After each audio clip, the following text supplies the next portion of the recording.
aku kan nyetel lagu tuh sebelum muter lagunya Citra Scholastika, itu nyetel lagu cowok dulu, penyanyi ya, penyanyi cowok, penyanyi cewek, lagu lain ya, bukan lagunya Citra. Itu fan-fan aja sampai muncul lagunya Citra, itu denger eh, suara bokap berdiri, itu berdiri, pergi ke ini ya, nemenin aku melihat fenomena TV nyala tanpa sebab ini. Terus ini demi apapun ya, sumpah ya teman-teman ya, itu TV-nya itu ganti channel. Jadi menurut Pak Warji, di hampir setiap kamar yang ada di hotel ini tuh ada penunggunya masing-masing. Woi,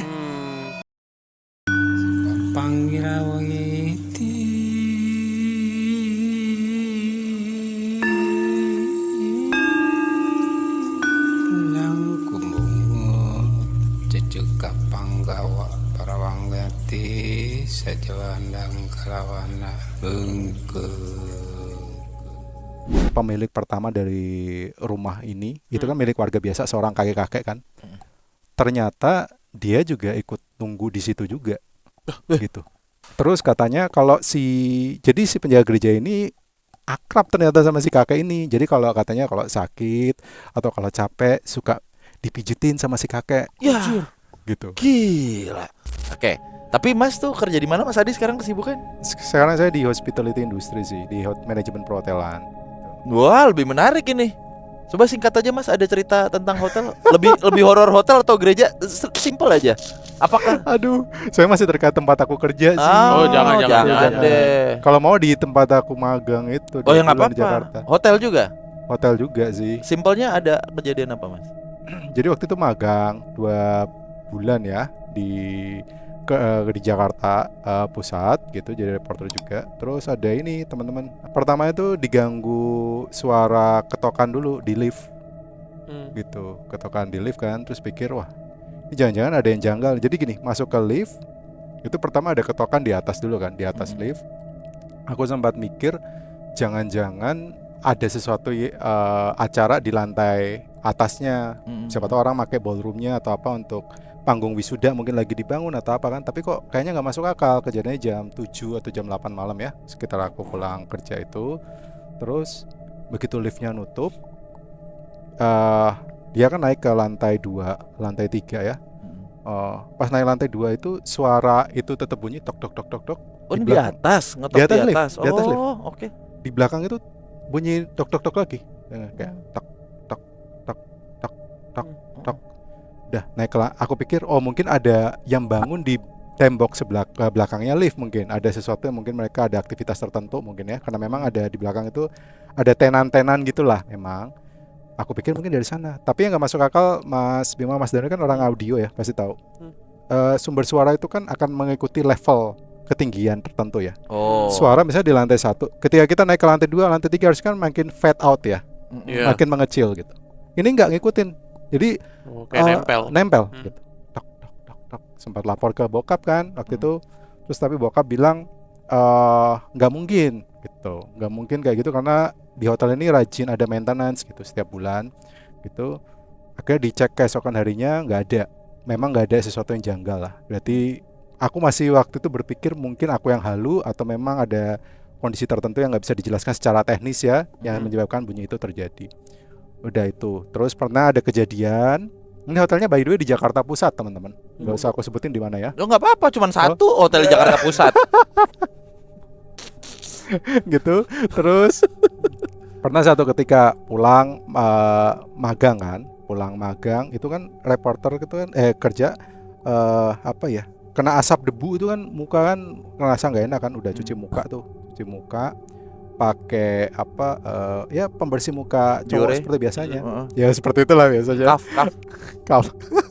Belum ada kali. Belum ada. Oh, iya. Ini kejadiannya tahun 2011-an sekitar segitulah. Terus ada apa? Nyium-nyium bau wangi, parfumnya bokap. Gitu. Lewat depan. Itu. Jadi gini, mungkin aku perlu jelasin konteks dulu ya. Teman-teman yang kerja di hotel ini pasti tahu. Jadi orang hotel itu dilarang pakai parfum yang baunya itu menyengat karena akan mengganggu kenyamanan tamu, teman-teman. Ninggal soalnya baunya. Terus sehingga bokap itu cenderung dia punya parfum itu baunya itu soft, teman-teman. Dia waktu itu ada 2 jenis parfum. Memang salah satu parfumnya ini mereknya, aku boleh sebut mereknya? Nggak usah. Nggak usah mas, nggak usah. Jadi ada 2 parfum. Pada intinya salah satunya itu baunya itu kecenderungannya ada bau melati lah. Meskipun namanya bukan melati ya, lebih ke anggrek gitu. Tapi memang ada nuansa melatinya itu ada gitu. Terus, nah bokap itu punya kebiasaan parfum yang bau melati ini. Aku setelah kejadian ini baru aku tahu. Dia taruhnya di luar, yang di depan itu baunya tipenya yang lain. Nah ketika aku cuci muka, yang kecium itu bau parfum yang harusnya ada di luar, nggak mungkin masuk ke dalam kamar mandi. Lewatin, serat, cuci muka. Padahal Mas itu kan tahu kalau kita cuci muka pakai face wash itu kan bau kimianya itu kan kuat banget kan. Iya. Itu nembus sampai ke hidung aku gitu. Otomatis berarti butuh pergerakan yang luar biasa sampai bau itu bisa muncul gitu. Nah, masalahnya adalah kejanggalan berikutnya adalah setelah bau parfum itu muncul, gak lama disusul bau bangkai. Kayak tahu nggak kalau masang jebakan tikus, terus tikusnya nggak tahu bangkainya ada di mana, tiba-tiba bau. Nah kayak gitu tuh persis baunya. Sempat mikir apakah sumbernya ada di toiletnya, di tempat dudukan itu ya, kita buang air besar dan air kecil itu, ataukah mungkin sumbernya dari bidet yang kita pakai untuk untuk cebok gitu. Sempat agak jorok, aku cium. Ternyata nggak ada. Ya itu tadi yang aku jelasin. Ternyata baunya itu sumbernya dari parfum yang ada di aku kan cium. Jadi depannya ada parfum, aku cium. Oh, ini bukan nih. Lah, berarti parfum yang aku cium tadi di mana? Terus aku cari, oh bokap ada parfum kayaknya di luar. Aku cium, lah ini bau parfum yang ada di luar. Berarti ada sesuatu yang masuk ke dalam kamar mandi itu gitu. Aku awalnya, aku lupa sampaikan, aku sempat mikir itu bokap yang datang gitu. Karena bokap memang kadang-kadang kalau datang gitu baunya itu kadang-kadang kita bisa nyium lah. Tapi ternyata bokap nggak ada waktu itu. Aku sudah tengok kiri tengok kanan, nggak ada. Itu kejanggalan kedua. Kejanggalan yang ketiga, ini aku cerita cepat aja ya. Gitu. Ini mungkin gongnya teman-teman. Jadi era tahun 2011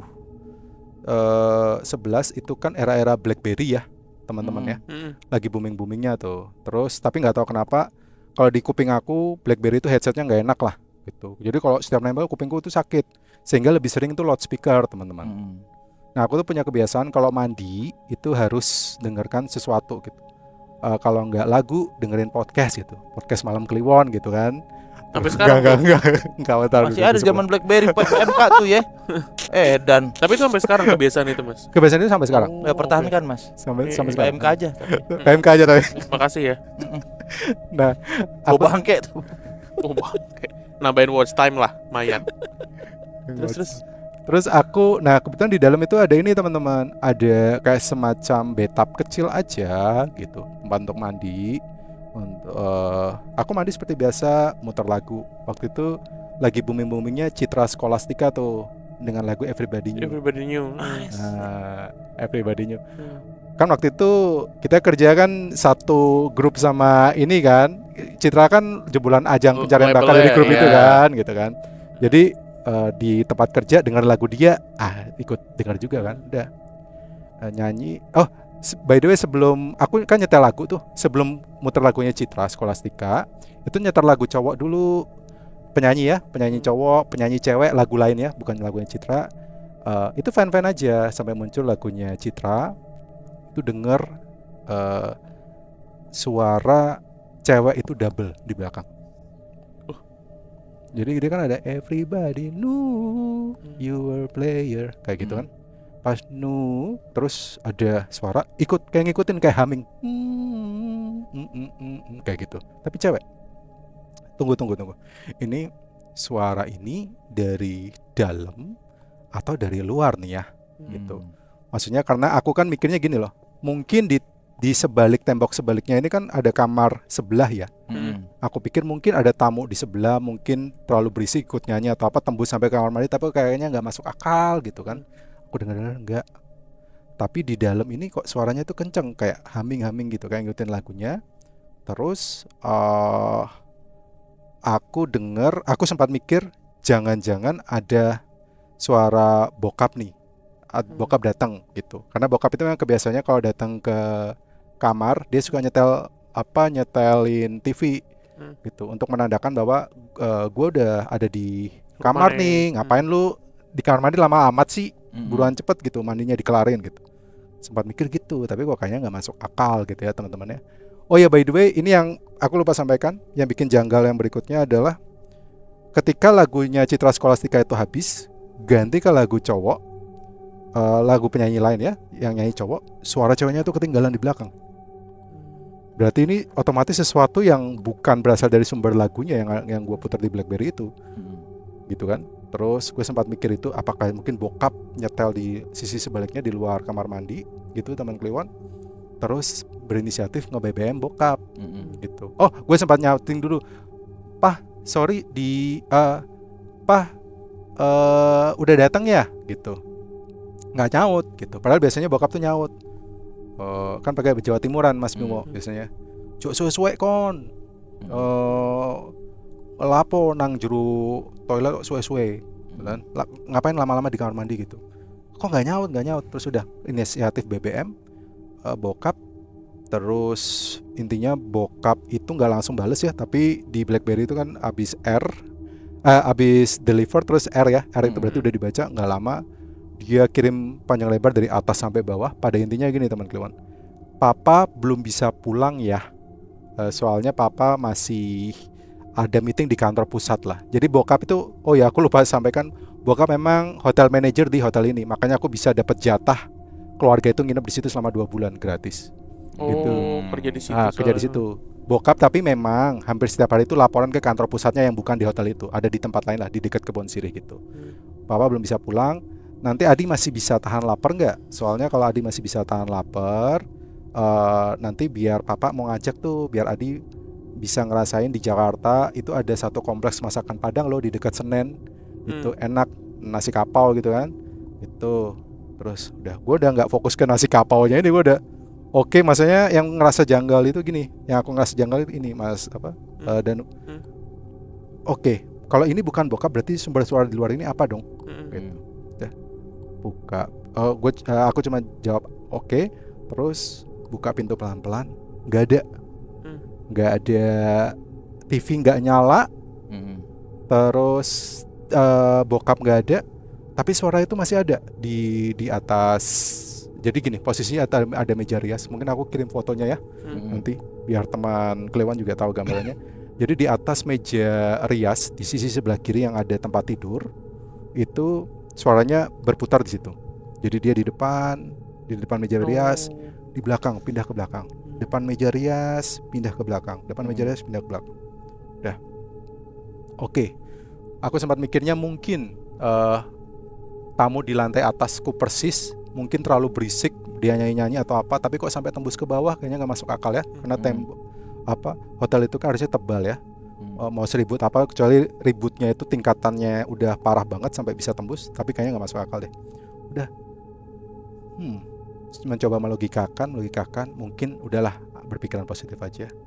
Nah, BlackBerry kan dari tadi udah dipakai tuh teman Kliwon, muter lagu secara loudspeaker kan. BlackBerry kan gampang banget baterainya habis. Pas mau ngambil charger, ketawa gitu. Fix. Ini setan ini pasti. Udah keluar, banting pintu hotel, lari seret, banting pintu hotel, lari ke bawah. Tidak ini ya, nggak pikirin charger lagi, sampai di restoran, mencoba melogikakan hal itu yang gue dengar itu apa. Untungnya puji Tuhannya teman Kliwon, di dalam lift itu tidak diteror susulan dok gitu. Mungkin kalau ada aku udah pingsan mungkin waktu itu ya. Sampai di restoran, nungguin bokap tuh jam 10 kok nggak datang. Terus pada akhirnya jam 10:15 lah bokap baru datang di restoran. Sempat nanya, kok tumben di restoran, biasanya nunggu di kamar. Terus aku ceritain, aku tadi dengar suara ini suara itu. Bokap bersikeras bilang, gak ono kayak ngono iku, gak ada kayak gitu-gitu tuh, kayak gitu. Masa sih? Iya, aku bilang kayak gitu kan. Soalnya ini Pak, aku dengar banget itu jelas gitu. Gak mungkin bos, itu pasti dia ngomong kadang-kadang bos ya, itu pasti di atas, di lantai di atasnya itu pasti ada suara yang tamu bikin sampai bisa tembus ke bawah. Enggak mungkin. Udahlah, nanti kita bahas. Terus sudah pergi ke masakan Padang itu, berdebat lagi sama bokap, ceritain hal yang sama. Bokap tetap kekeh nggak mau terima kalau itu sesuatu gangguan gaib ya. Udah teman Kliwon pulang dari Senen, terus sampai di hotel ngobrol seperti biasa sama bokap gitu. By the way, info tambahan sampai lupa tadi. Soalnya ditodong ceritanya mendadak. Kamar yang aku tempatin itu sistemnya connecting room, teman-teman. Jadi sisi sebelah kanan ini yang difungsikan oleh bokap atau papa itu untuk tempat kerjanya beliau. Ada laptop, ada sofa, ada juga kitchen set. Di belakang itu digantung kayak semacam piring dan lain sebagainya. Di depan situ ada meja kerja, ada TV sebelah sini. Di sebaliknya juga ada TV gitu, yang aku sempat ngirain tadi sumber suara cewek yang janggal ini gitu. Nah kami ngobrol tuh, tapi di sisi yang bagian office sebelah kanan. Ngobrol. Udah asik-asik ngobrol sama bokap gini. TV nyala. TV nyala. Terus bokap sempat gini. Iya. Remote-nya mbok lingguhi gitu. Jadi remote TV itu kamu dudukin, makanya dia nyala. Gak ada remote TV. Lagian itu yang nyala itu TV, bukan TV yang di office ini. TV di tembok sebaliknya depan tempat tidur. Nanti aku kirim fotonya ya, biar Mas Bima, Mas Danu tahu gambaran. Udah. Terus bokap bilang cek. Udah. Berdiri, takut-takut gitu teman-teman, waspada. Terus bilang sama bokap, ya memang nyala, tapi nggak ada, maksudnya nggak ada remote. Aku nggak lihat remote atau apa yang bisa menyalakan TV ini kan, gitu. Terus bokap bilang mosok sih. Bokap berdiri, pergi ke ini ya, nemenin aku ngelihat fenomena TV nyala tanpa sebab ini. Terus ini demi apapun ya, sumpah ya teman-teman ya, itu TV-nya itu ganti channel.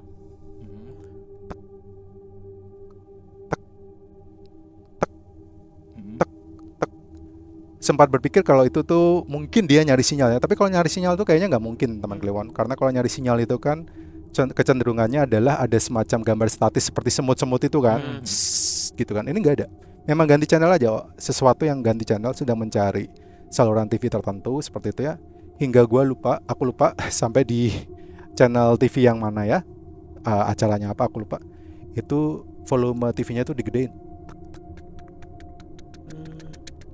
full. Ini demi apapun ya. Terus bokap lihat-lihatan kan sama aku kan. Terus aku sempat ngomong sama bokap, bener kan nggak beres. Terus akhirnya bokap dia nyabut kabel. Kabel soket dari soket tabut tak gitu. Terus bokap bilang gini, ini konslet bos. Ini udah biasa kalau di hotel tuh kadang-kadang gini. Jadi dia masih mencoba menutupin lah. Meskipun aku ketika mendengarkan penjelasan itu, justru aku makin yakin bahwa bokap ini bohong. Karena kalau itu konslet, dia nggak mungkin mencabut dengan tangan kosong. Minimal kamu harus pakai handuk atau apa. Kan konslet kan berarti ada aliran listrik yang keluar dari situ kan. Gitu. Berarti bohong nih. Udah. Pada intinya debat, bokap tetap dengan prinsipnya bahwa sesuatu yang gaib ini atau ini dihubung-hubungkan dengan gaib itu nggak masuk akal lah. Seperti itu, hingga akhirnya teman Kliwon, jadi bokap itu punya teman. Beliau ini punya teman, seorang dokter hewan sebenarnya. Jadi bokap sebelum di hotel ini memang kerja kayak di perusahaan reptil gitu. Nah kenalannya sama temannya yang agak jauh ya. Perusahaan reptil tuh. Perusahaan reptil di Papua. Bosnya kadal atau gimana? Perusahaan reptil di Papua. Jurassic Park. Bukan. Bosnya T-Rex. Brontosaurus. Perusahaan reptil. Jadi ini teman Kliwon. Jadi ula. Karyawannya ula. Jadi waktu di Papua nih ceritanya tuh, teman di Papua dulu. Di Papua kan terkenal tuh kulit buayanya kan terkenal salah satu yang terbaik di dunia ya. Nah, bokap sebelum hotel tuh memang bergeraknya di sini, cuma bokap ngurusin manajemennya. Kan itu kan biar perusahaan reptil kan ada manajemen, ada bagian kesehatannya yang ngurus langsung memang buayanya, tapi yang ngurusin penjualan apa ini kan butuh manajemen ya. Nah, bokap di bagian itu, kenalannya sama temannya ini. Temannya ini kebetulan punya kayak semacam kelebihan lah. Bisa melihat sesuatu yang ya bisa mungkin dikatakan istilahnya sekarang tuh indigo ya, seperti itu gitu. Terus nanti ini deh, maksud saya iya nanti ngobrol sama Om Warji aja deh. Oh gitu. Iya. Terus nanti papa panggil ke hotel. Udah. Terus Om Warji ini mungkin sekitar jadi gini, aku lupa sampaikan. Pada hari itu juga bokap itu ngasih kabar yang sebenarnya nggak enak sama aku. Karena gini teman Kliwon, dia bilang perusahaannya papa ini kebetulan hasil rapatnya tadi mau buka hotel jaringan baru di, aku lupa antara Bandung atau Bogor gitu. Sehingga aku harus di kamar ini yang habis dengar teror ini selama mungkin tiga harian lah atau 2 hari mungkin ya, nggak terlalu lama gitu, extend gitu. Nah, sambil menunggu Om Warji, karena kan Om Warji akan datang setelah papa pulang dulu ya, karena papa juga pengen tahu kejelasannya seperti apa.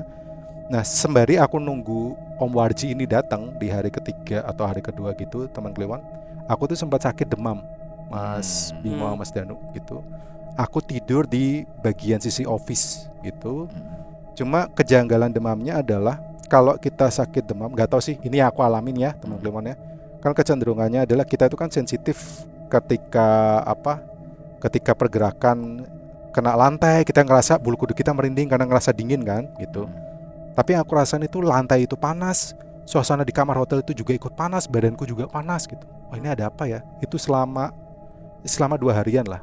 Tapi itu masih 50-50 ya, dalam artian apakah ini disebabkan gangguan gaib atau karena aku mungkin kecapean. Ini belum tahu jawabannya nih teman Kliwon. Terus tapi aku mikirnya masih positif. Oh, mungkin karena aku kecapean karena kerja sebagai reporter kan, seperti itu. Dah. Di hari ketiga bokap pulang. Udah nggak lama Om Warji dipanggil. Om Warji datang, dia ngomong sama aku, sama bokap juga. Di mana sih Mas Adi lihatnya gitu? Oh, aku lihatnya di sini Om, di sisi sebelah dekat meja rias gitu. Mana? Oh, di sebelah sini. Dia nggak ada, dia bilang gitu. Tapi ada Om, ada. Nggak ada, saya kan bisa lihat. Saya indigo. Bukan saya indigo, maksudnya dia kan punya kelebihan seperti itu. Saya kan bisa lihat gitu. Tapi nggak ada. Tapi ada Om, beneran. Dia apa modelnya? Apakah penampakan gitu? Enggak, dia cuma bersenandung aja, humming aja. Oh, tunggu bentar deh.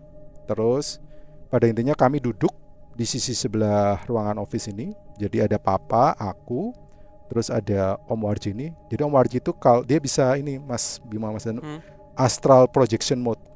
Jadi bisa mengeluarkan rohnya dari raganya. Tapi dia duduk gini aja. Dia duduk gini. Dia merem.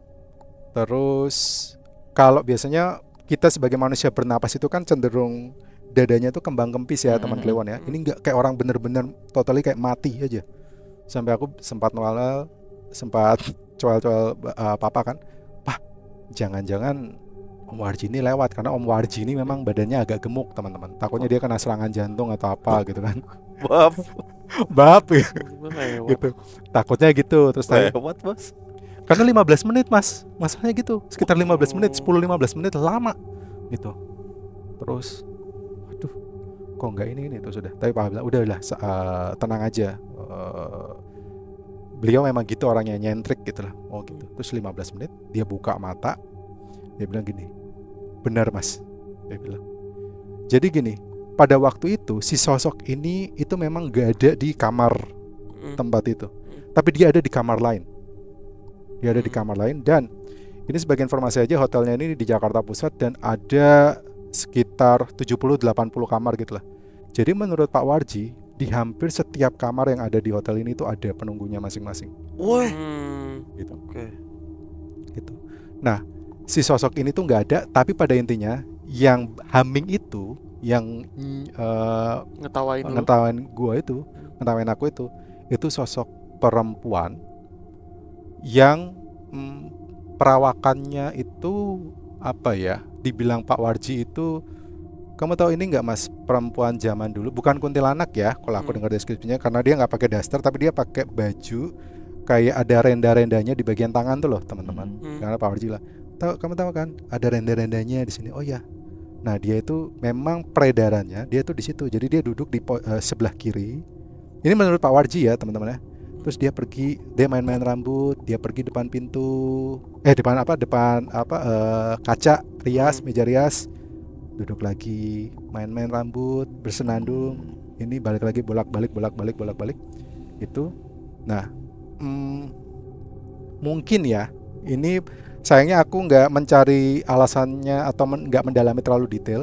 Tapi mungkin ada unsur karena dia hidup di era yang belum terpapar teknologi, dengan habitku yang muter lagu itu mungkin sembarangan dan sebagainya, dia mungkin ngerasa tertrigger mungkin atau kepancing gitu, sehingga menimbulkan suara-suara yang seperti itu sampai dia ganti channel dan lain sebagainya lah, seperti itu.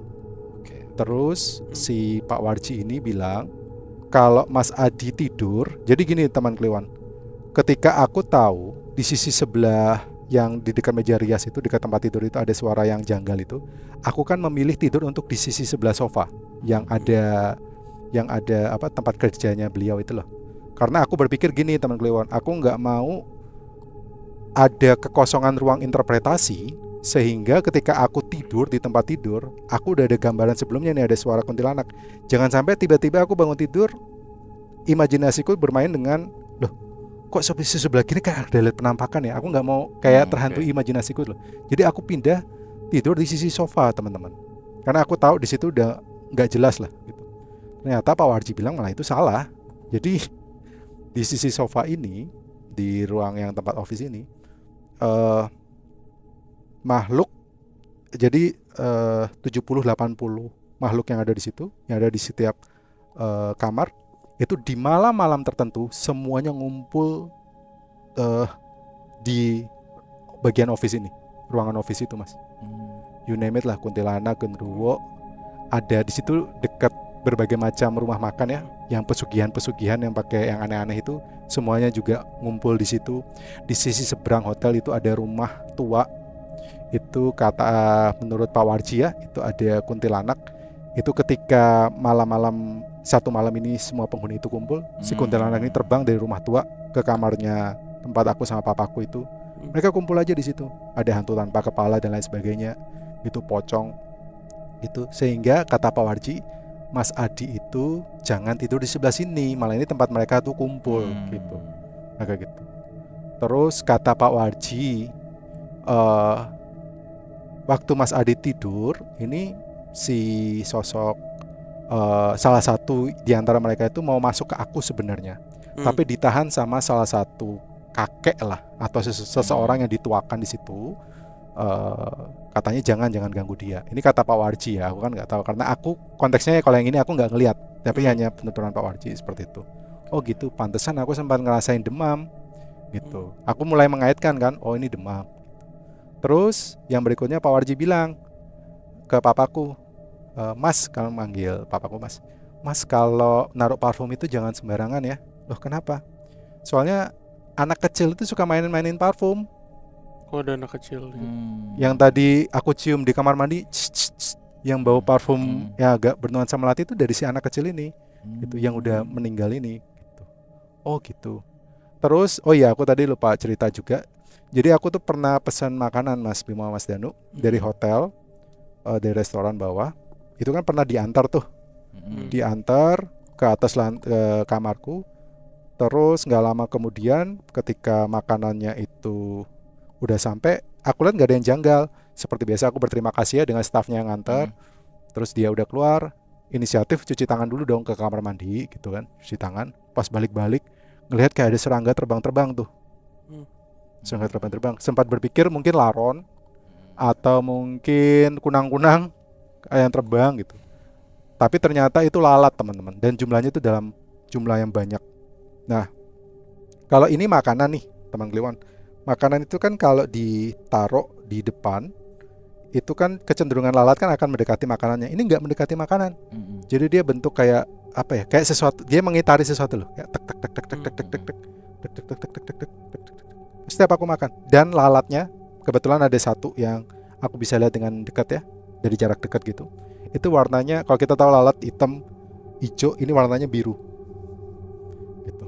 Nah, kata Om Warji, padahal aku nggak cerita ini ke Om Warji ya.